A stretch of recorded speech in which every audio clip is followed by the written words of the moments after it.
ఉల్లిపాయలకు సంబంధించి కీలక అప్డేట్ అయితే రావడం జరిగింది. కేంద్ర ప్రభుత్వం కీలక ప్రకటన అయితే జారీ చేసింది ఉల్లిపాయలకు సంబంధించి. సో మనం చూసుకుంటే ఉల్లిపాయలకు సంబంధించి ఇప్పుడు అప్డేట్ అనమాట. ఉల్లి ఎగుమతులపై నిషేధం ఎత్తివేయలేదు. అంటే ఉల్లి ఎగుమతులపై విధించిన నిషేధాన్ని ఎత్తివేశారంటూ వస్తున్న వార్తల్ని కేంద్ర ప్రభుత్వం కొట్టి పారేసింది. ముందు నిర్ణయించినట్లు మార్చి 31 వరకు అది కొనసాగుతుందని స్పష్టం చేసింది.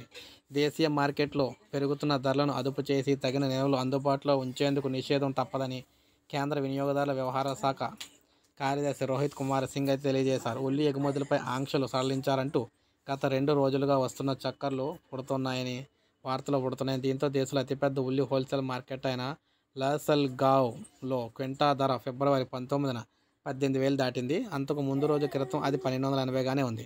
మరోవైపు సార్వత్రిక ఎన్నికల నేపథ్యంలో మార్చి 31 వరకు కూడా ఎగుమతులు నిషేధించే అవకాశం అయితే లేదని ఈ వ్యవహారంలో సంబంధం ఉన్న వర్గాలు అయితే తెలిపాయి. పైగా రబీ సీజన్లో దిగుబడి ఆశించిన స్థాయిలో ఉండకపోవచ్చని కూడా అంచనా వేసింది.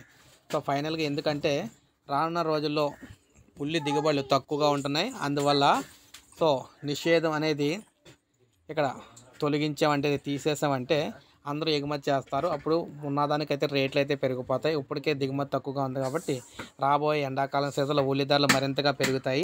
మార్చి 31 వరకు కూడా ధరలు అయితే పెరగకుండా స్థిరంగా అయితే ఉండేందుకు అవకాశం ఉంది. ఆ తర్వాత మాత్రం ఉల్లి ధరలు అయితే భారీగా పెరగబోతున్నాయి అని చెప్పేసి తెలుస్తుంది. సో ఇదనమాట ఉల్లిపాయలు కొనుక్కునే వారికి ఒక లైక్ చేయండి. సబ్స్క్రైబ్ చేసుకోకపోతే మన ఛానల్ సబ్స్క్రైబ్